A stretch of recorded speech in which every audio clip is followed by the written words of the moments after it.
The moment I realized what I'd done, my blood turned to ice. My trembling fingers hovered above my phone screen, desperately trying to unsend a message that had already delivered. But it was too late. The little blue checkmark beside the ultrasound image mocked me, confirming my worst nightmare. He had seen it. I collapsed onto my tiny apartment's worn couch, the springs digging into my thighs as I struggled to breathe. The air felt thick, stale with the scent of microwave dinners and discount air freshener. Outside, rain pelted against my window, the rhythmic tapping a stark contrast to my racing heart. How could I have been so careless? The ultrasound was meant for my sister, Emma, the only person who knew about my pregnancy. Instead, I had sent it to him. A man whose real name I'd only learned months after our encounter. A man whose presence made rooms fall silent. A man who, according to whispers, made people disappear. Luca Valenti. 3 dots appeared on my screen. He was typing. I wanted to throw my phone across the room, but I couldn't look away. My palms slicked with sweat as I waited. That's my child. 3 simple words. No question mark, no confusion. Just absolute certainty that sent chills down my spine. I hadn't seen him in exactly 12 weeks and 3 days. Not since that night when I'd made the biggest mistake of my life, or perhaps the most inevitable one. Now, looking at those 3 words, I realized my life as I knew it was over. My phone screen lit up again, this time with an incoming call. His name flashed across it, and a photo I'd never taken, one of me leaving my apartment building yesterday, appeared above it. My stomach lurched. He'd been watching me. I let it ring once, twice, 3 times, each chime driving my anxiety higher. On the 4th ring, I answered, but said nothing. The silence stretched between us, heavy with unspoken threats and promises. "Open your door, Ellie." His voice was exactly as I remembered it. Deep, accented, soft in a way that made it all the more terrifying. "What?" I whispered, though I'd heard him perfectly. "I'm outside your door. Open it." The line went dead. My legs felt like lead as I crossed my small living room to the entrance.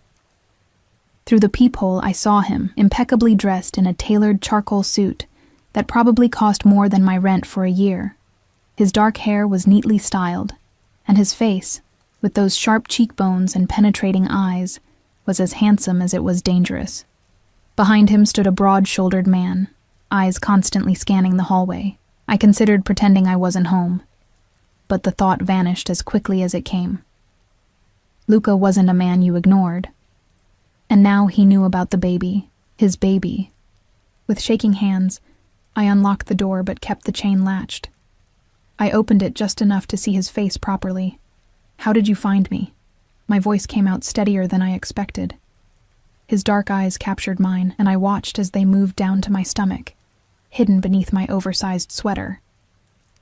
"I never lost you, Ellie." Something about the way he said my name, like he owned it, like he owned me, sent a conflicting wave of fear and warmth through my body. "What do you want?" I asked, though I already knew the answer. "Let me in. We need to talk." "We have nothing to talk about." His expression didn't change, but something in his eyes hardened. "The child you're carrying says otherwise." I should have slammed the door, called the police, done anything other than what I did next. But logic had abandoned me the moment his name appeared on my screen. I closed the door, unlatched the chain, and let the devil into my home. Luca stepped inside, his presence immediately making my apartment feel smaller, shabbier. His bodyguard remained in the hallway, closing the door behind his boss. The scent of his cologne, expensive, subtle notes of sandalwood and something darker, filled the space between us. I backed away until my legs hit the couch. He didn't sit. Instead, he surveyed my apartment with calculating eyes. I saw it through his gaze, the second-hand furniture, the stack of medical textbooks by my desk, remnants of a dream now on hold, the single dirty mug in the sink. I felt exposed, vulnerable in a way that had nothing to do with my body. 12 weeks, he finally said, his eyes returning to mine. "You've known about my child for 12 weeks, and you didn't think to tell me?" "I didn't." I swallowed hard. "I didn't think you'd care." A dangerous smile played at his lips. You thought the head of the Valenti family wouldn't care about his heir? The way he said it sent ice down my spine. I'd known who he was, of course. Not at first, but later, after our night together, when I'd stupidly looked him up, curious about the mysterious man who'd approached me at the restaurant where I worked.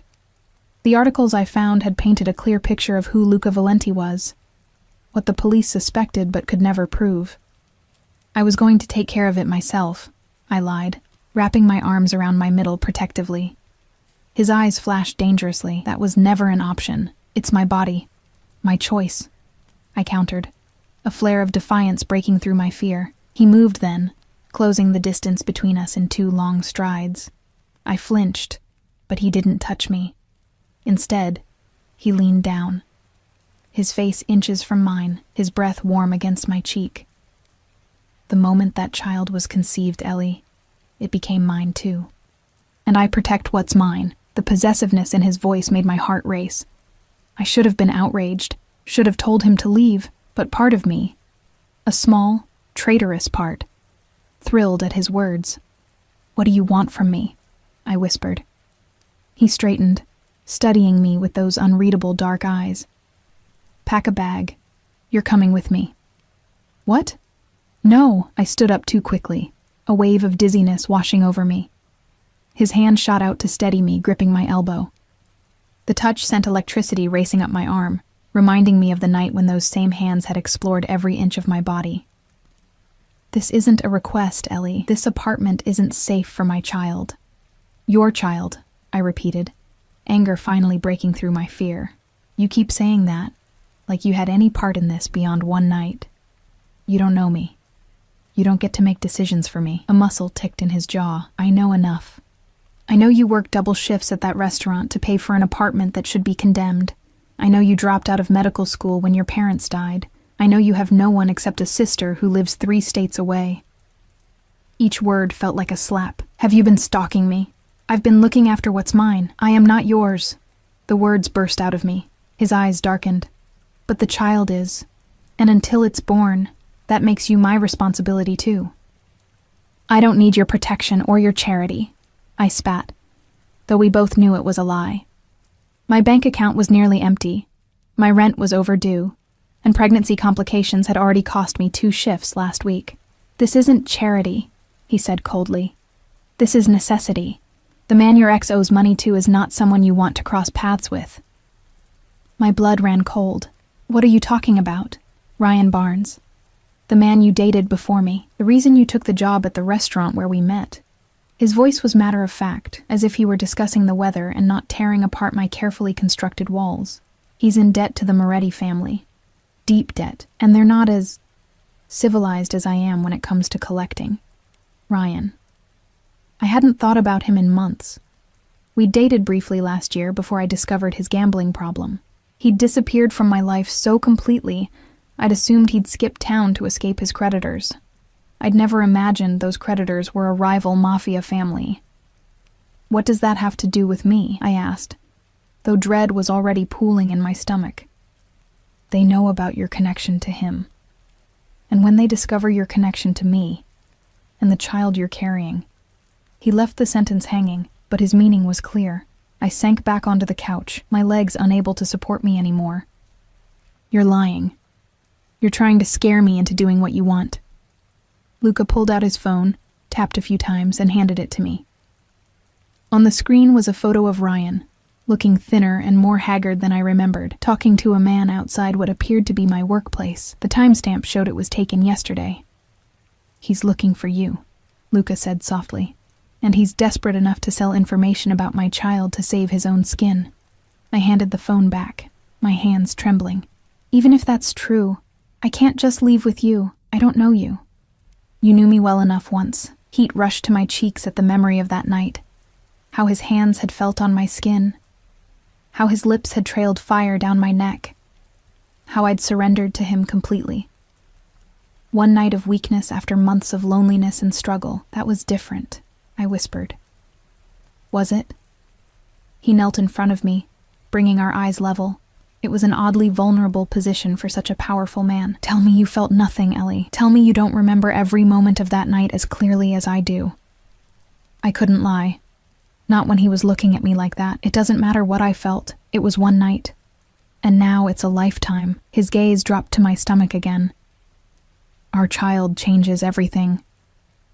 The way he said, our child, sent a confusing mix of emotions through me. Part of me wanted to run as far from this dangerous man as possible.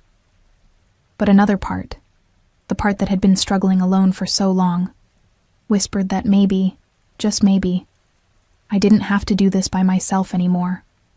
I can't just disappear, I said, searching for excuses. I have a job, appointments, all taken care of. Of course he'd already arranged it. Men like Luca Valenti didn't ask. They simply made things happen. Your landlord will receive the remainder of your lease payment. Your employer will be informed of your resignation. Your doctor has referred you to a specialist who will see you tomorrow. My mouth fell open. You can't just rearrange my life without my permission. I already have, he replied calmly. The only question is whether you'll come willingly, or if I need to convince you further. There was no threat in his voice, but I didn't miss the steel behind his words. Luca Valenti always got what he wanted. And if I refuse? I challenged, knowing the answer, but needing to hear it.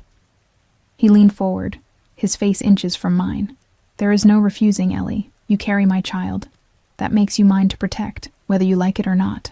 His eyes softened fractionally, but I'd prefer you came willingly. Pack what matters to you. Everything else can be replaced. I stared at him. This man who had turned my world upside down twice now, first with a night I couldn't forget, and now with a future I couldn't escape. Rain continued to lash against my windows, the storm outside matching the turmoil within me. How long? I asked finally. Until it's safe. His non-answer hung between us. And where would we go? My home. You'll have your own space, your own privacy, but you'll be protected. I closed my eyes, considering my options. There were none. Even if I somehow evaded him today, he'd find me. Men like Luca always did, and if what he said about Ryan and the Moretti family was true, I need an hour, I said at last, opening my eyes. He nodded once, satisfaction evident in the slight relaxation of his shoulders. You have 30 minutes. As I stood to pack, his hand caught mine. The touch was gentle but firm, a reminder of the invisible chains now binding us together. Ellie, he said, his voice softer than I'd heard it. I will keep you safe, both of you. That's a promise. In that moment, looking into his dark eyes, I almost believed him, almost trusted that the devil holding my hand was better than the demons waiting outside. I just didn't know if I'd survive either way. I moved through my apartment like a sleepwalker, gathering pieces of my life into a small suitcase. Clothes, toiletries, my prenatal vitamins, the worn photo of my parents I kept by my bedside. Each item felt like a goodbye. Behind me, I could feel Luca's eyes tracking my movements, watchful and assessing. Is this really necessary? I asked, folding a sweater with trembling hands. Couldn't you just, assign someone to watch my building? No. The single word held no room for negotiation. The Morettis have eyes everywhere, your building, your workplace, probably your doctor's office by now. A chill ran through me at the thought of being watched, tracked like prey. Why would they care so much about me? I'm nobody. Luca moved closer, his presence immediately dominating the small bedroom. You were connected to a man who owes them money. Now you're connected to me and carrying my child. That makes you very valuable in their eyes. As leverage, as a message, as revenge. I swallowed hard, turning away to hide the fear I knew was written across my face. My hand unconsciously went to my stomach, still mostly flat beneath my sweater. The life growing inside me suddenly felt more real, more vulnerable than ever before. You have 5 more minutes, Luca said, checking his watch. An expensive timepiece that probably cost more than my car. I nodded, moving to the bathroom to gather my remaining necessities. When I returned, Luca was standing by my desk, examining the framed photo of Emma and me from her college graduation. Your sister, he stated, not asked. She lives in Chicago. A fresh wave of anxiety washed over me. Leave her out of this. He placed the frame back exactly where he'd found it. I already have security watching her building. She'll be protected. The casual way he said it, as if assigning men to surveil my sister was nothing, a minor detail already handled, reminded me exactly who I was dealing with. This man commanded an empire built on fear and power. And now, through one careless mistake, I was caught in his web. I zipped my suitcase closed with finality. I'm ready. Luca nodded and reached for my bag, his hand brushing mine. Even that brief contact sent an unwelcome warmth through me. I pulled away quickly, wrapping my arms around myself. My car is waiting, he said, either not noticing or choosing to ignore my reaction. He opened the door, and his bodyguard immediately straightened to attention. Another man, one I hadn't seen before, appeared from the stairwell, tall, with vigilant eyes that scanned me briefly before turning to Luca. The perimeter is clear, boss, he said in a low voice. But there was a car circling the block. Black sedan, tinted windows, Moretti's style. Luca's expression hardened. Time to go. He placed his hand on the small of my back, guiding me toward the stairs. The touch was light but insistent, brooking no argument. I glanced back at my apartment door as we descended the stairs, wondering if I would ever return. The thought sent a pang of loss through me that surprised me with its intensity. This tiny, shabby apartment had been my refuge, my only constant during the hardest years of my life. Now I was leaving it behind for... what? The home of a man I barely knew. A man whose world was as dangerous as he was. Outside, rain still poured from a leaden sky, drumming against the sidewalk. A sleek black SUV with dark windows idled at the curb, its engine a low purr against the storm. The bodyguard moved ahead, opening an umbrella and escorting us to the vehicle while his companion scanned the street with predatory focus. The interior of the SUV was all soft leather and subdued luxury. I slid across the seat, and Luca followed, closing the door behind him. The privacy barrier between us and the driver was already raised. As the car pulled away from the curb, I watched my building recede through the rain-streaked window. My throat tightened with unexpected emotion. Where exactly are we going? I finally asked, breaking the heavy silence. My estate, Luca replied. North of the city. It's secure, private. How long do you expect me to stay there? He turned to face me, his dark eyes unreadable. Until the child is born. After that, we'll discuss options. Options, I echoed hollowly. Do I have any now? A faint smile, more predatory than amused, touched his lips. You always have choices, Ellie. They just might not be the ones you want. I turned back to the window, watching the city pass by in a blur of rain and lights. What about my life? My job? My friends? Your job barely covered your rent, he said dismissively. As for friends, he paused, and I knew he was right. I'd isolated myself after my parents died, working double shifts and falling into bed exhausted, barely maintaining connections. You can contact anyone you need to. Tell them you've taken a private nursing position if you like, something that explains your absence. I shook my head, anger flaring through my fear. You've thought of everything, haven't you? It's my job to think of everything, to anticipate threats, eliminate vulnerabilities, and that's what I am. A vulnerability? His eyes traveled over my face, down to where my hand rested protectively on my stomach. You're carrying my child. That makes you both my greatest vulnerability and my greatest responsibility. The way he said it sent a confusing ripple of emotion through me. There was possession in his tone, yes, but also something else. A fierceness that bordered on devotion. It was unsettling coming from a man like him. Tell me about the night we met, I said suddenly, needing to change the subject, to regain some sense of control. Why did you approach me? Was it random, or did you know who I was? Luca studied me for a long moment, as if deciding how much to reveal. Nothing in my life happens randomly, Ellie. My blood ran cold. What does that mean? It means I knew who you were before I ever spoke to you. I knew you worked double shifts at a restaurant far below your capabilities. I knew you'd been in medical school before dropping out. I knew about Ryan Barnes and his connection to the Morettis. Each word felt like a blow. You targeted me? I was interested in you, he corrected smoothly. There's a difference. Not to me, I whispered, feeling sick. So what? That whole night was just... what? You manipulating me? Playing some game? Anger flashed in his eyes. What happened between us was real. I wanted you from the moment I saw you. Everything else came second. I don't believe you, I said, though part of me desperately wanted to. The night I'd spent with Luca had been the first time in years I'd felt truly alive, desired, seen. The thought that it had all been calculated made me feel hollow. He moved closer, the leather seat creaking beneath him. Look at me, Ellie. Against my better judgment, I did. His eyes captured mine, dark and intense. I did know who you were. I was aware of your connection to Barnes. But what happened between us had nothing to do with that.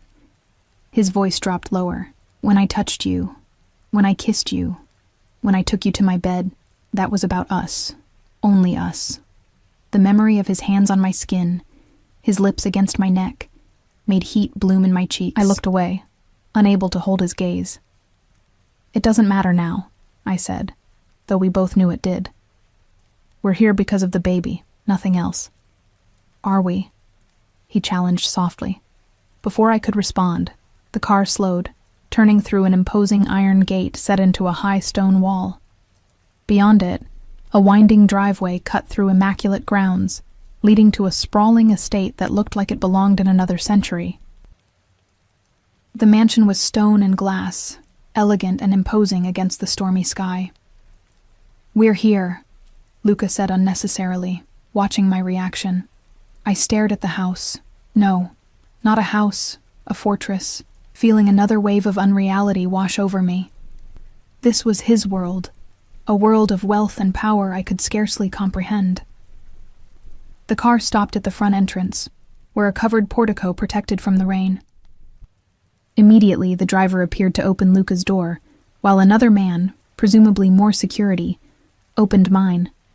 Luca's hand found the small of my back again, as he guided me up the wide stone steps to the massive front door, which opened before we reached it. A middle-aged woman with a kind face but watchful eyes stood in the doorway.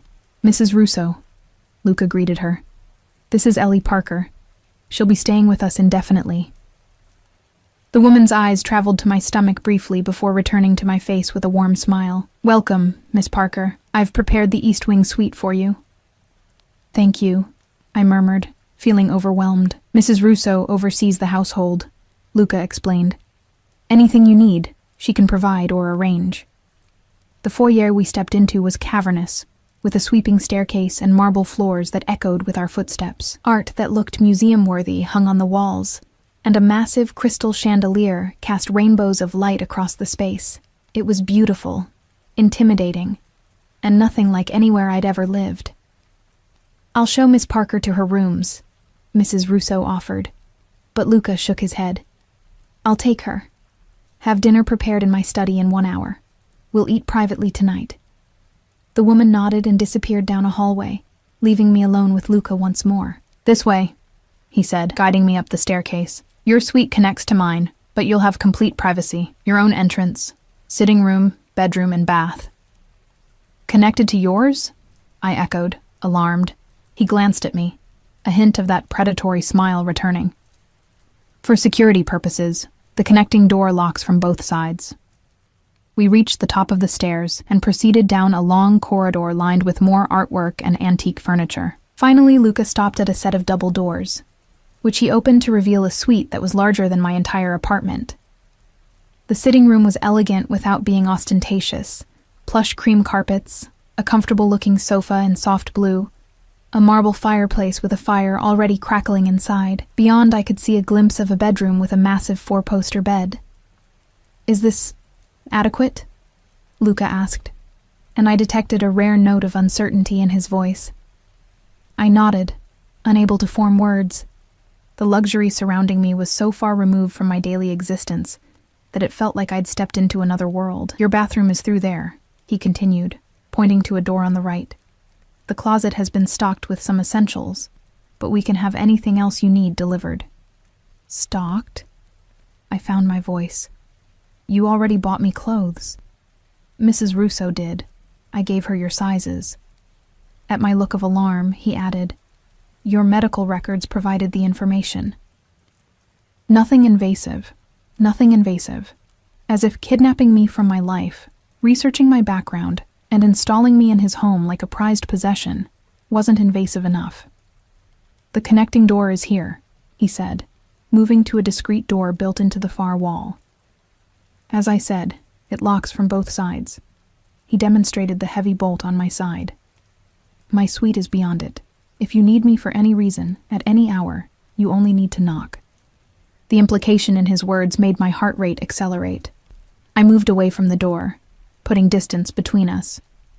I'd like to rest now, I said, suddenly desperate to be alone, to process everything that had happened in the last few hours. Luca studied me for a long moment, his expression softening almost imperceptibly. Of course. Pregnancy is exhausting, especially in the first trimester. Rest, we'll talk more over dinner. He moved toward the main door, then paused. Ellie. I looked up, finding his eyes intent on mine. I know this isn't what you wanted, but I promise you'll be safe here. Both of you. His gaze dropped briefly to my stomach. And in time, I hope you'll come to see that this arrangement benefits us both. With that cryptic statement, he left, closing the door softly behind him. Alone at last, I sank onto the edge of the bed, burying my face in my hands. Tears I'd been holding back all day finally spilled free, hot and desperate. What had I done? How had one careless text message led to this, being essentially held captive by one of the most dangerous men in the country? A man who had gotten me pregnant in a single night of weakness, a man who claimed to want to protect me but had turned my life upside down without a second thought. I don't know how long I sat there crying, but eventually the tears subsided, leaving me hollow and exhausted. The soft ticking of an antique clock on the mantelpiece counted away seconds of my new reality. I forced myself to breathe deeply, to think. I was trapped, yes, but not in immediate danger, at least not from Luca. If what he said about the Morettis was true, I might even be safer here than in my apartment. The thought provided little comfort. Rising from the bed, I explored my new prison. The bathroom was a marvel of marble and glass, with a soaking tub large enough to swim in, and a shower with more settings than I knew what to do with. The walk-in closet was even more unsettling. Rows of clothes in my size, tags still attached, casual wear, maternity clothes for later stages, even nightgowns and underwear. All expensive brands I'd never have bought for myself. The precision of it all, the way Luca had anticipated and prepared for my arrival, sent another chill through me. How long had he been planning this?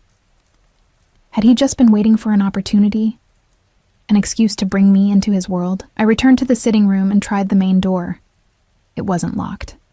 That surprised me, though it probably shouldn't have. Where would I go? I had no car, no money, and according to Luca, people looking for me who meant me harm. The open door wasn't freedom. It was the illusion of choice. Still, I stepped into the hallway, needing to understand the layout of my new home? Prison? I wasn't sure what to call it yet. The corridor was silent and empty. The only sound my own soft footsteps on the plush carpet. I moved away from where Luca had led me, turning corners and passing closed doors, until I found a window overlooking the grounds. Rain still fell, casting a gray veil over immaculately landscaped gardens, a reflecting pool, and beyond that, dense woods that seemed to encircle the property. In the distance, I could make out what looked like a guardhouse near the gate we'd entered through. Miss Parker? I jumped at the voice, turning to find Mrs. Russo watching me with a mixture of concern and wariness. I'm sorry, I said quickly. I was just looking around. Her expression softened. No need to apologize. This is your home now, after all. She gestured down the hallway. Would you like a proper tour later, after you've rested? Home. The word felt wrong. Foreign. Maybe tomorrow, I said. I'm feeling a bit overwhelmed today. She nodded understandingly. Of course. Pregnancy is taxing enough without... She trailed off, perhaps realizing she was treading into sensitive territory. Dinner will be served in Mr. Valenti's study in 30 minutes. Would you like me to show you the way when it's time? I nodded, relieved not to have to find it myself. Thank you. Back in my suite, I took a quick shower, needing to wash away the stress of the day. The hot water soothed my tense muscles, but did little for my racing mind. Afterwards, I stood before the closet, facing rows of clothes that belonged to me but weren't mine. Eventually, I selected a simple blue dress, soft and comfortable without being too casual. As I dressed, my hand lingered on my stomach. "I'm sorry," I whispered to the tiny life inside me. "I'm sorry I got us into this mess." A gentle knock at the door announced Mrs. Russo, who led me through the labyrinth of corridors to Luca's study. The room was large but surprisingly cozy, with floor-to-ceiling bookshelves, leather furnishings, and another crackling fire. A small table had been set near the fireplace, intimate and elegant. Luca rose when I entered, his eyes moving over me with quiet appreciation. He'd changed into more casual clothing, dark slacks and a gray cashmere sweater that somehow made him look even more dangerous in its understated elegance. "You look beautiful," he said simply. "The dress isn't mine," I replied, unable to keep the edge from my voice. A faint smile touched his lips. "It is now." Mrs. Russo discreetly left, closing the door behind her. Luca pulled out my chair, and I sat, hyper-aware of his proximity as he moved to his own seat across from me. A bottle of mineral water and wine sat on the table. He poured water for me without asking. "I've arranged for the top prenatal specialist in the state to see you tomorrow," he said, as a young man entered silently with our first course. "Dr. Winters. She's very discreet." I stared down at the delicate soup before me. "I already have a doctor, a general practitioner who sees 50 patients a day," Luca countered. "Dr. Winters specializes in high-risk pregnancies." I looked up sharply. "Is my pregnancy high risk?" "All pregnancies involving my family are high risk by default," he said, a hardness entering his voice. "The Morettis aren't the only ones who would use my child as leverage." The casual way he referenced the violence of his world made my appetite vanish. I pushed the soup away, untouched. "You need to eat," Luca said, his tone gentler. "For the baby." "Don't." I closed my eyes briefly. "Don't use the baby to manipulate me." "I'm not manipulating you. I'm stating medical fact. Proper nutrition is essential during pregnancy, especially the first trimester." I knew he was right, which only irritated me more. Reluctantly, I picked up my spoon and began to eat. The soup was delicious, of course. "Tell me about your sister," Luca said after a moment, clearly changing tactics. I hesitated, wary of discussing Emma with him. "Why?" "Because she's important to you, and what's important to you matters to me now." I set down my spoon, studying his face for signs of deception. Finding none, I said, "Emma is 26. She's a research scientist in Chicago, working on climate change models. She's brilliant, stubborn, and the only family I have left. You're close?" I nodded. "After our parents died, she wanted me to move to Chicago with her. But I'd just started medical school here. I was too stubborn to leave." A bitter smile touched my lips. Not that it mattered in the end. I had to drop out anyway when the money ran out. "You could go back," Luca said, surprising me, "after the baby is born, if you wanted to." I stared at him. "What?" "Medical school. You could finish your degree. I'd make the arrangements, cover the costs." For a moment, I allowed myself to imagine it, completing the dream I'd abandoned, becoming the doctor I'd always wanted to be. Then reality crashed back. "And the baby?" I asked. "Would be with you, of course. With us. Us." The word hung in the air between us, loaded with implications I wasn't ready to face. The server returned, removing our soup bowls and replacing them with the main course, perfectly cooked salmon with roasted vegetables. Again, I felt the surreal contrast between this meal and what I would have been eating in my apartment tonight. Probably microwaved ramen, or a cheap frozen dinner. "What do you want from me, Luca?" I finally asked, setting down my fork. "Really?" "Beyond ensuring the baby's safety." He considered me for a long moment, his dark eyes unreadable. "I want you to be comfortable here, to feel secure. Eventually, perhaps, to feel at home. This isn't my home. It's a cage, no matter how gilded." His jaw tightened fractionally. "You're not a prisoner, Ellie. Then I can leave?" Walk out the front door right now? And go where? He challenged. Back to your apartment where the Morettis are watching? To your sister, endangering her life as well? Tell me where you'd go that would be safer for my child than here, under my protection. I had no answer, which he knew perfectly well. The frustration must have shown on my face, because his expression softened. I'm not your enemy, he said quietly. Then what are you? My kidnapper? My jailer? I paused, the word bitter on my tongue. My lover? Something dangerous flashed in his eyes. I'm the father of your child. Beyond that, it's up to you. Nothing about this is up to me, I countered. You've orchestrated everything.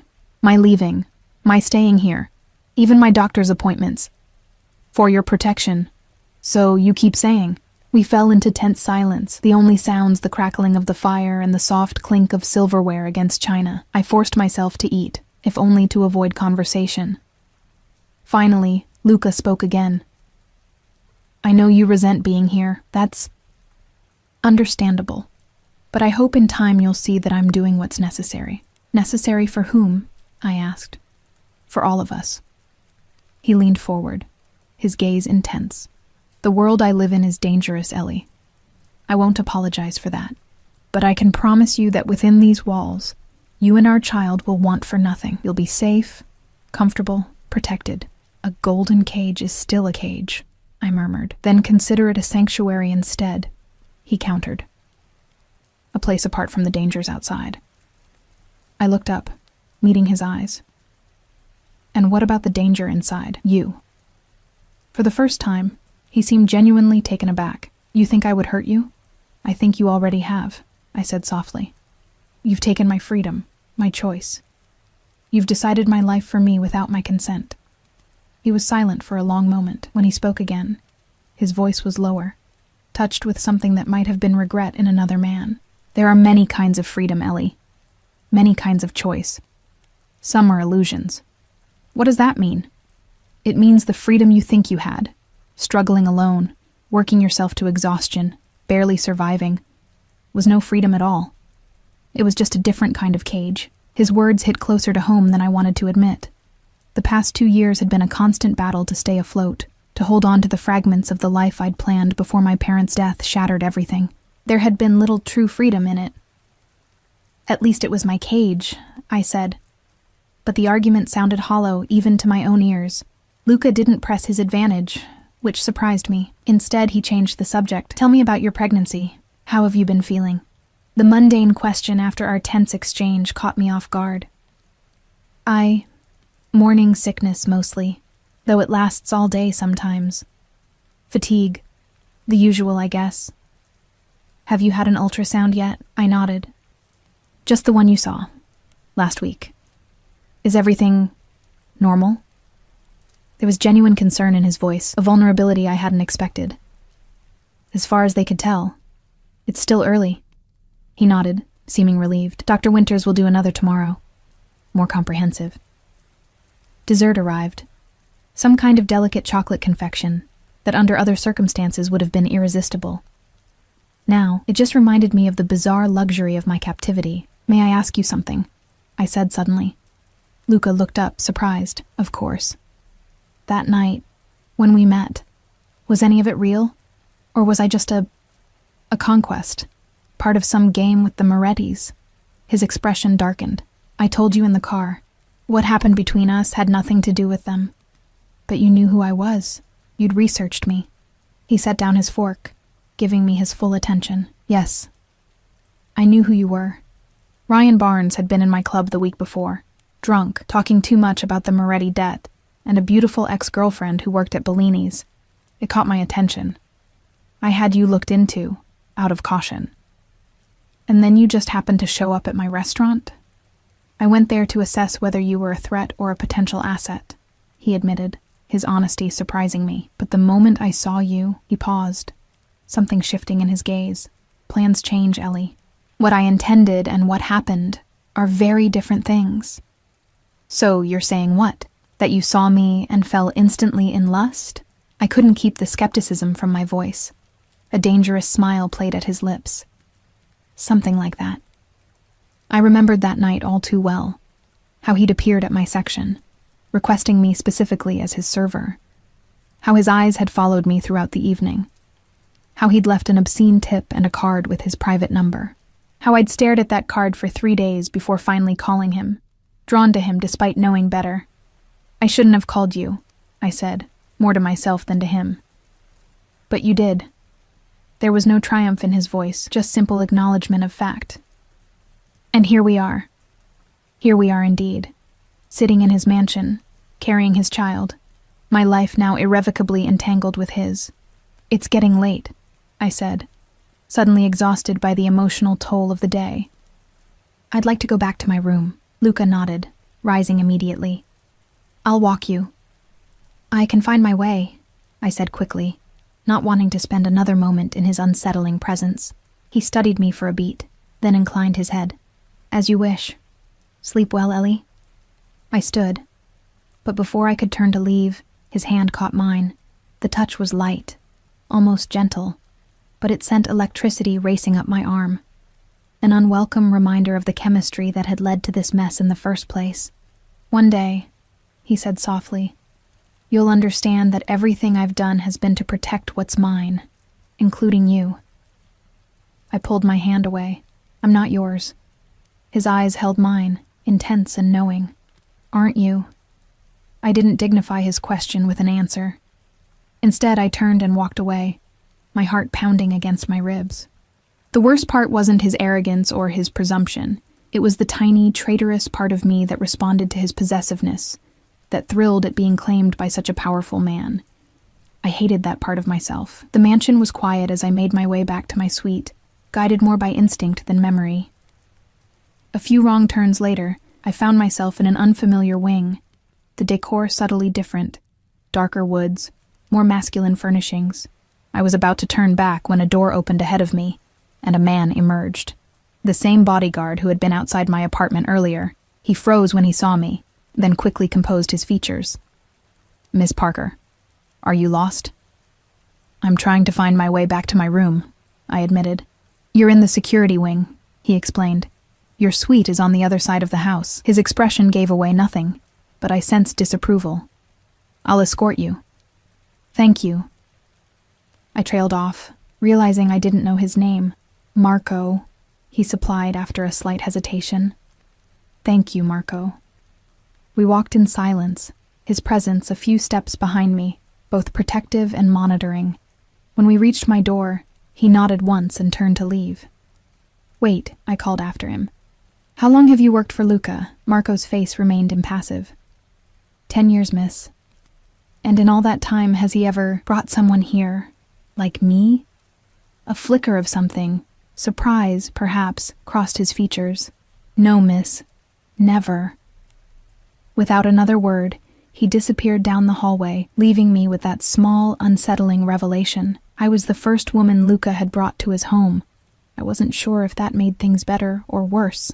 Inside my suite, I changed into a silk nightgown that had been laid out on the bed, another item I hadn't chosen but now apparently owned. The fabric felt like water against my skin, too sensual for my current circumstances. I wrapped a robe around myself, cinching it tightly at the waist. Sleep evaded me. I lay in the enormous bed, staring at the ceiling, my mind racing through the day's events. Just this morning, I'd been in my own apartment, my own life. Now I was here, a captive in a gilded cage, carrying the child of one of the most dangerous men in the country. A child. The reality of it still seemed surreal. I placed my hand on my stomach, trying to connect with the tiny life growing inside me. What kind of world would this baby be born into? What kind of father would Luca Valenti be? The thought sent a chill through me. When sleep finally came, it was restless and filled with dreams. Luca's hands on my skin, his lips against my neck, his voice whispering possessive words in my ear. I woke with a start at dawn, my body flushed and my heart racing, angry at my subconscious betrayal. A knock at the door startled me further. I wrapped the robe tighter and called. "Yes?" Mrs. Russo's voice came through the door. "Miss Parker? Breakfast is ready whenever you'd like it, and Dr. Winters will be here at 10. "Thank you," I called back. "I'll be down shortly." In the bright light of morning, The suite seemed even more opulent than it had the previous night. The sitting room windows overlooked the gardens, now bathed in autumn sunshine that belied yesterday's storms. The grounds were vast and beautiful, the woods beyond them ablaze with fall colors. I showered and dressed in clothes that weren't mine, trying not to think about how perfectly they fit. A pair of dark jeans and a soft sweater that accommodated my still minimal baby bump comfortably. When I emerged from the bedroom, I was startled to find Luca sitting in one of the armchairs in my sitting room, reading something on his phone. He looked up when I appeared, his dark eyes moving over me appreciatively. "Good morning." "You could have knocked," I said, crossing my arms over my chest. "I did." "You were in the shower." He rose, tucking the phone into his pocket. "I came to escort you to breakfast, and to check how you slept." "Fine," I lied. I wasn't about to tell him about my dreams. He studied me for a moment, as if assessing the truth of my statement, then simply nodded. "The dining room is this way." I followed him through the maze of corridors, noting how staff members we passed lowered their eyes respectfully, some murmuring, "Good morning, Mr. Valenti." No one looked directly at me, but I felt their curiosity like a physical touch. The dining room was grand, but not imposing, with tall windows overlooking a different section of the gardens. A table that could easily seat 20 was set for 2 at one end, the place settings so far apart that conversation would require raising one's voice. Luca noted my hesitation. "Would you prefer the breakfast nook? It's more intimate." The word intimate sent an unwelcome flutter through me. "This is fine." A server appeared immediately with coffee for Luca and herbal tea for me. Another followed with plates of fresh fruit, pastries, and what looked like a perfect omelet. The efficiency was both impressive and unsettling. How did they know exactly when to appear? "Did you sleep well?" Luca asked as we began to eat. "Yes," I lied again. "The room is comfortable." "Good." He took a sip of his coffee, watching me over the rim of his cup. "Dr. Winters will be here at 10. I've had a room prepared as a proper examination space." I paused with my fork halfway to my mouth. "You have a medical room in your house?" "I have everything necessary in my house," he replied simply. "My position makes hospitals complicated." Of course. A man like Luca couldn't risk being vulnerable in a public place. I wondered how many bullets he'd taken over the years, how many wounds had been treated in that room. "After your appointment, I thought you might like a tour of the grounds," he continued. "The gardens are extensive, and there are trails through the woods if you enjoy walking. Am I allowed to walk the grounds alone?" His expression tightened slightly. "The gardens are perfectly safe. The woods..." He hesitated. "I'd prefer if you had an escort in the woods." "One of your men, you mean? Or me?" he said, his voice dropping slightly. I focused on my tea, needing to break the intensity of his gaze. "I'm sure you're too busy for walks in the woods." "I'm never too busy for you." The simple statement, delivered without embellishment, sent another unwelcome ripple of heat through me. I changed the subject. "Will you be at my appointment with Dr. Winters?" "Do you want me there?" The question caught me off guard. Until now, Luca had simply decided things for me. This was the first time he'd asked what I wanted. "No," I said after a moment. "I'd prefer privacy." He nodded, accepting my decision without argument. "As you wish. But I'd like to speak with her afterward, if that's acceptable to you." Again, asking rather than demanding. It was a small thing, but it felt significant. "That's fine," I agreed. We finished breakfast in surprisingly comfortable silence. As we rose to leave, Luca's phone rang. He glanced at it, his expression darkening. "I need to take this," he said. "Mrs. Russo will show you to the medical suite when it's time. I'll try to join you after your appointment." He stepped away to answer the call, his voice immediately shifting to a harder, colder tone than any he'd used with me. It was a stark reminder of who he really was, not just the surprisingly considerate man who asked about my comfort, but a dangerous criminal who commanded fear and respect. I spent the next hour exploring the mansion's first floor, avoiding the areas that seemed more business-oriented. The house was a study in contrasts. Warm, intimate spaces alongside grand, imposing ones. There was a library that made my heart ache with longing, floor-to-ceiling shelves filled with everything from classics to contemporary fiction. a conservatory filled with exotic plants, a music room with a grand piano that gleamed in the morning light. In each room, I noted security cameras discreetly placed in corners or behind decorative elements. The feeling of being watched was constant, though whether for my protection or my containment remained unclear. At precisely 10 o'clock, Mrs. Russo appeared to escort me to my appointment. The medical suite was in a wing I hadn't explored yet, clinical but comfortable, with state-of-the-art equipment that would make any hospital envious. Dr. Winters was an elegant woman in her 50s with a warm smile and sharp eyes. She greeted me with a professionalism that immediately put me at ease. "Miss Parker, it's lovely to meet you. I understand you're around 12 weeks pregnant?" "Yes," I confirmed, grateful for her straightforward manner. 12 weeks and 5 days, according to my last ultrasound," she nodded, gesturing for me to sit on the examination table.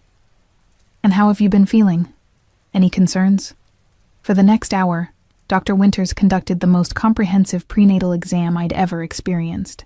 Blood work, urine tests, detailed family history, and finally, an ultrasound that showed our baby in astonishing detail. The tiny form on the screen, with its beating heart and developing limbs, made everything suddenly, painfully real. "Everything looks perfect," she assured me, printing several images of the ultrasound. "Strong heartbeat, excellent development for 12 weeks. You're in good health, and from what I can see, this pregnancy is progressing beautifully." Tears stung my eyes as I stared at the images. My baby.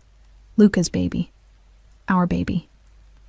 The reality of it crashed over me like a wave. "Would you like a moment alone?" Dr. Winters asked gently, noting my emotional response. I nodded, unable to speak around the lump in my throat. She squeezed my shoulder gently and stepped out, leaving me to process my feelings. I wasn't sure how long I sat there, staring at the ultrasound images, but eventually a soft knock at the door pulled me from my thoughts. I expected Dr. Winters, but instead, Luca stood in the doorway, his expression uncharacteristically uncertain. "May I come in?" he asked. I hesitated, then nodded, wiping away the last of my tears. He crossed to my side, his eyes immediately drawn to the ultrasound images in my hands. "Dr. Winters said everything looks perfect," he said softly. "You've already spoken with her?" He nodded. Briefly. His fingers reached out, hovering over but not touching the image. "May I?" I handed him one of the printouts, watching as his expression transformed. The hardness in his eyes softened, his features relaxed, and for a moment I glimpsed the man beneath the dangerous exterior, a man seeing his child for the first time. "It's so small," he murmured. "About the size of a lime," I said, finding my voice. His eyes met mine, and the vulnerability I saw there caught me off guard. "Thank you." "For what?" "For this." He gestured to the image, then to me. "For carrying my child, for being strong enough to handle all of this." I didn't know how to respond. The sincerity in his voice disarmed me more effectively than any demand or threat could have. "I didn't have much choice," I finally said, but there was less bite in the words than I intended. "We always have choices, Ellie. They're just rarely the ones we want." He handed the image back to me. "Dr. Winters says you should rest today. The tour of the grounds can wait until tomorrow." "I'm fine," I insisted, sliding off the examination table. "I'd like some fresh air, actually." He studied me for a moment, then nodded. "The gardens, then. But just for a little while." The autumn air was crisp and invigorating as we stepped outside. The gardens were even more beautiful up close. Carefully tended beds of late-blooming flowers, ornamental grasses swaying in the breeze, ancient trees beginning to turn gold and crimson. We walked in silence, my arms wrapped around myself against the chill. "Are you cold?" Luca asked, noticing my posture. Before I could answer, he was shrugging out of his jacket, a casual one today, not the tailored suit from yesterday, and draping it over my shoulders. The fabric was warm from his body, enveloping me in his scent, that same sandalwood cologne that had haunted my dreams. "Thank you," I murmured, unable to reject the thoughtful gesture. We continued walking, following a gravel path that wound through sculpted hedges and around a reflecting pool where fallen leaves floated like tiny boats. "What happens after the baby is born?" I finally asked, voicing the question that had been haunting me since yesterday. Luca was quiet for a long moment. "What would you like to happen?" Again, asking instead of telling. It threw me off balance. "I don't know," I admitted. "I haven't thought that far ahead. Everything's happening so fast." "We have time," he said. "Months to figure it out. But you must have a plan. You always do." A faint smile touched his lips. "My plan is to keep you both safe. Beyond that..." He paused. "I want my child in my life, and I want you to be happy, Ellie. Those are my only certainties." The simplicity of his answer surprised me. "Even if being happy means leaving here? Leaving you?" His jaw tightened almost imperceptibly.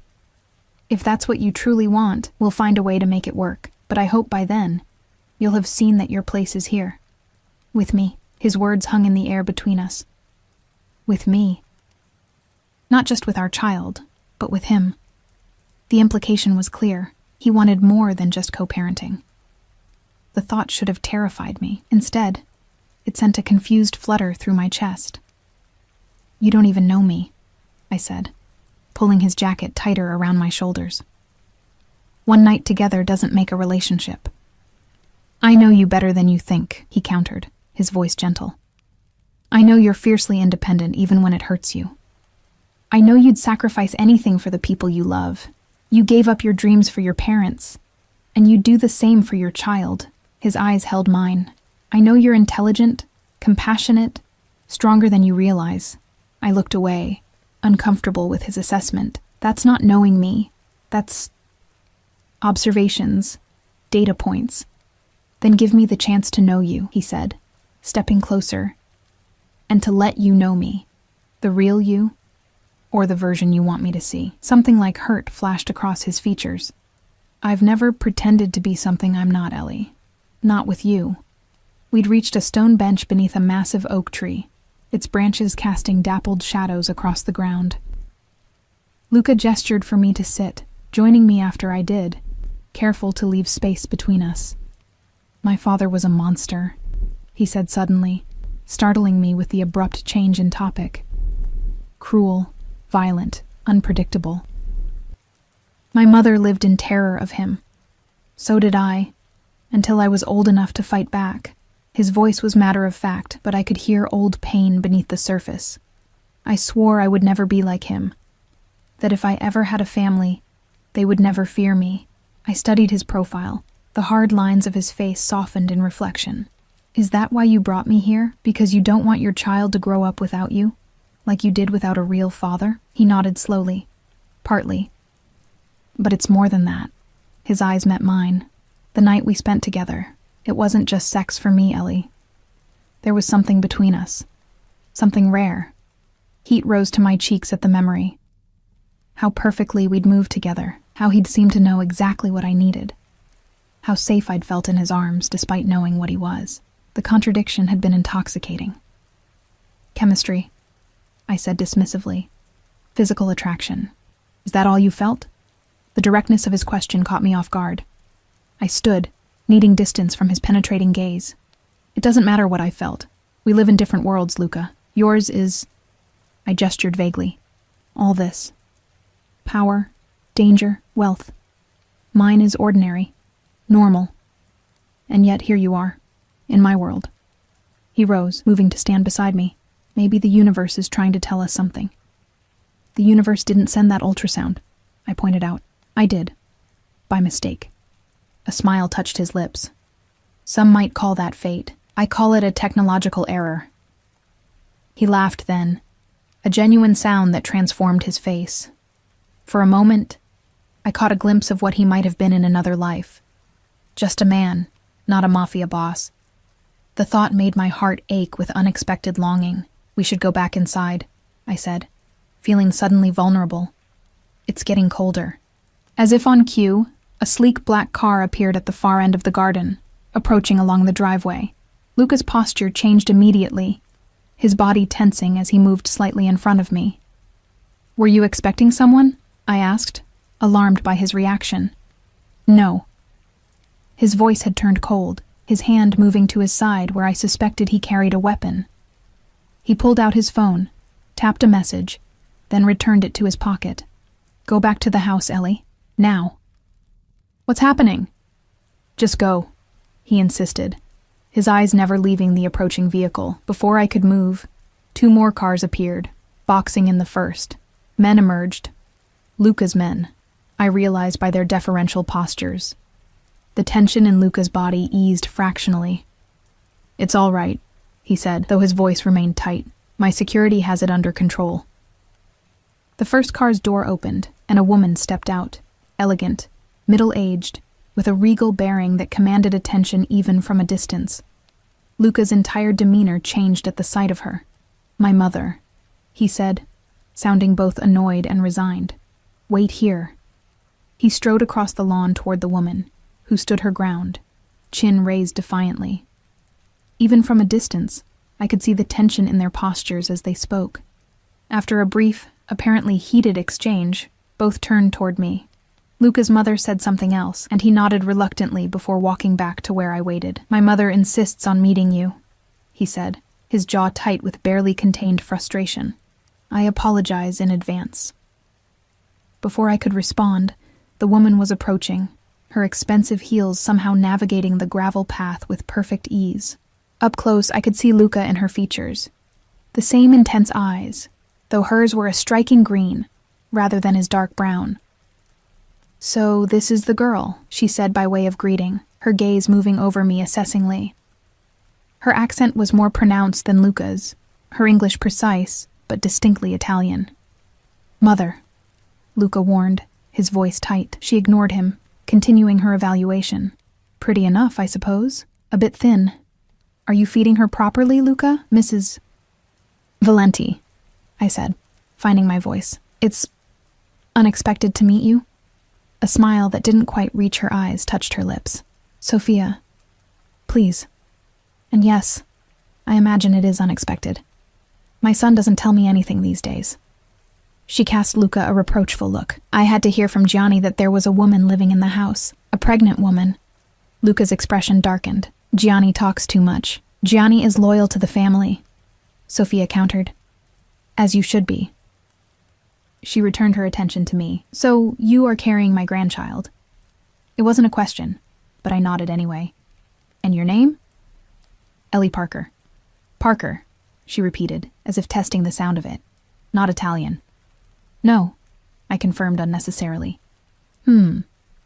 She turned to her son. "We need to talk, Luca. Privately." He shook his head. "Anything you have to say can be said in front of Ellie." Sophia's eyebrows rose slightly at that. "Very well." She straightened her already perfect posture. "The Morettis know about her. They're saying you've taken Ryan Barnes's woman, that you're breaking the code." Ice slid down my spine at her words. Luca stepped closer to me, his hand finding the small of my back in a gesture that was both protective and possessive. "Ryan Barnes is nothing," he said coldly. "He gambled with the Moretti's money and lost. He has no claim on Ellie. Nevertheless, they're using it to stir up trouble with the other families." Sophia's eyes moved to me again. "They're saying you stole her to spite them." "That's ridiculous," I interjected. "I barely knew Ryan. We dated briefly, almost a year ago." Sophia's calculating gaze settled on my stomach. "And the child is mine," Luca said before I could respond, his voice leaving no room for doubt. "Conceived months after Barnes was out of the picture." Something shifted in Sophia's expression. A slight softening around the eyes, a relaxing of her mouth. "You're certain?" "Absolutely." Luca's hand remained on my back, a warm anchor in the increasingly surreal conversation. Sophia nodded, apparently satisfied. "Then we have a situation to address." She squared her shoulders. "The child must be legitimized. You must marry." "What?" The word escaped me in a shocked gasp. "No, that's the only solution," Sophia finished firmly. "If Ellie becomes a Valenti, no one can question your right to protect her. The child will be born into the family properly. The Morettis will have no grounds for their complaints. This isn't the 1950s, Mother," Luca said, though his voice lacked conviction. "We don't need to marry for the sake of appearances." Sophia's eyes flashed dangerously. This has nothing to do with appearances and everything to do with survival.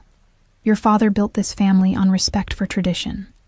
If you father a child out of wedlock with a woman the Morettis are claiming has ties to them, it undermines everything we stand for. I felt as though I'd stepped into some alternate reality where powerful crime families discussed marriage and legitimacy like characters in a Victorian novel. Don't I get a say in this? Both Valentis turned to me, seeming almost surprised by my interruption. Of course you do, Luca said quickly, though his mother's expression suggested otherwise. I'm not marrying anyone, I stated firmly, especially not for politics or traditions or whatever this is. Sophia's eyes narrowed slightly. You carry a Valenti air. That comes with responsibilities. I didn't ask for any of this, I countered, anger finally breaking through my shock. I didn't ask to be brought here, to be caught in the middle of your family feuds. I certainly didn't ask to be told I have to marry a man I barely know just to satisfy some outdated code of honor. To my surprise, Sophia's expression softened fractionally. You have spirit. Good. You'll need it. She turned to her son. I like her better than the socialites you usually waste time with. Luca pinched the bridge of his nose, looking uncharacteristically at a loss. Mother, please. We'll discuss this further inside, Sophia declared, already turning toward the house. It's getting cold out here, and in her condition, Ellie shouldn't be chilled. With that, she swept away, leaving us in stunned silence. I'm sorry, Luca said once she was out of earshot. My mother is traditional. Traditional? I echoed incredulously. She just ordered us to get married like she was arranging a business merger. A reluctant smile tugged at his lips. That's Sophia Valenti. Everything is business to her, he sighed, running a hand through his hair. We don't have to do anything you don't want to do, Ellie. I promised you'd be protected here, and that includes protection from my mother's schemes. I studied his face, trying to read what lay beneath his words. But you think she's right, don't you, about the marriage? He hesitated, then nodded slowly. From a strategic standpoint, yes. It would strengthen our position against the Morettis. It would ensure the child's place in the family. His eyes held mine. But I would never force you into marriage, Ellie. Not even for those reasons. The sincerity in his voice caught me off guard. Despite everything, I believed him. I need time, Luca. It's too much, too fast. You have all the time you need, he offered his arm. But we should go in. My mother isn't known for her patience. Inside, Sophia had installed herself in Luca's study like a queen holding court. Mrs. Russo was already serving her tea, looking both flustered and deferential. Sit, both of you, Sophia commanded as we entered. We have much to discuss. The next hour was surreal. Sophia Valenti outlined a plan that sounded more like a corporate merger than a marriage. Timing, announcements, a ceremony that would satisfy tradition while maintaining security. All the while, she referred to me as the mother of her grandchild, never by name, as if my identity was secondary to my function. Luca interjected occasionally, pushing back against his mother's more outlandish demands, but it was clear this was a battle he'd fought before and rarely won. I remained largely silent, watching the power dynamics play out between mother and son. Enough, mother, Luca finally said, his patience visibly wearing thin. Ellie and I will discuss this privately. Whatever decision we make will be ours alone. Sophia raised an elegant eyebrow. The family council meets next week. They'll expect an announcement. They'll get one when we're ready to give it, he countered firmly. Now, it's been a long day, and Ellie needs rest. It was a dismissal, and Sophia recognized it as such. She rose with dignity, smoothing her already immaculate dress. Very well, but don't wait too long, Luca. The Morettis certainly won't. After she left, escorted by Mrs. Russo, a heavy silence fell over the study. Luca poured himself a drink, whiskey by the amber color, and offered me water, which I accepted gratefully. Your mother is formidable, I said, breaking the silence. A wry smile touched his lips. That's the kindest description she's ever received. He took a sip of his drink. She's also usually right, which is the most infuriating thing about her. I set my water down, gathering my courage. "Luca, I can't marry you. Not like this. Not under these circumstances." He nodded, unsurprised. "I know. But you want me to." He considered his answer carefully. "I want you safe. I want our child protected. Marriage would accomplish both." He set his glass down, moving to sit beside me on the sofa. "But more than that, I want you to choose me, Ellie. Not because of the baby, not because of the Morettis, but because you want me the way I want you." The raw honesty in his voice made my heart race. And how is that? His eyes captured mine, intense and unwavering, completely. Exclusively. For the rest of our lives. My breath caught in my throat. "You can't possibly know that. We barely know each other. Some things you just know." He reached out, his fingers lightly brushing a strand of hair from my face. "The night we spent together, I knew you were different. Special. When I found out about the baby, I knew it was meant to be." "That's not rational," I whispered. A smile touched his lips. "Love rarely is. Love." The word hung in the air between us, dangerous and tempting. "Give us a chance, Ellie," he said softly. "Not marriage, not yet. But a chance to see if what I feel for you, what I think you feel for me too, is real." I should have said no, should have maintained the walls I'd built around myself. But something in his eyes, vulnerability beneath the strength, longing beneath the control, broke through my defenses. "One day at a time," I said finally. "That's all I can offer." Relief and something like joy transformed his face. "That's all I'm asking for." He leaned forward slowly, giving me time to pull away. I didn't. His lips met mine in a kiss that was gentle yet possessive. A promise and a claim all at once. My body responded instantly, remembering the night we'd shared, craving more despite my better judgment. When we parted, his forehead rested against mine. "One day at a time," he repeated, his voice husky.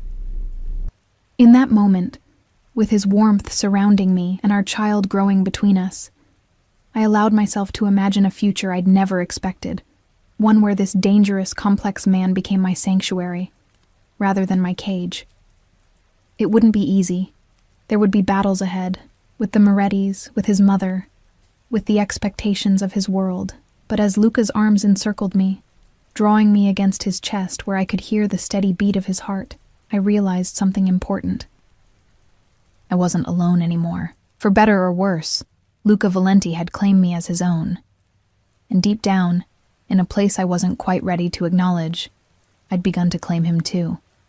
"One day at a time," I whispered against his chest, feeling his arms tighten around me in response. It was both a concession and a promise, the beginning of something I couldn't yet name, but could no longer deny. Whatever came next, we would face it together. Mother and father, man and woman, protector and protected, and perhaps someday, husband and wife, not because tradition demanded it, or danger necessitated it, but because our hearts, against all odds and reason, had chosen each other. As the sun set over the estate, casting long shadows across the grounds, I remained in Luca's embrace. No longer his captive, but not quite free either, bound by something stronger than fear, more enduring than obligation.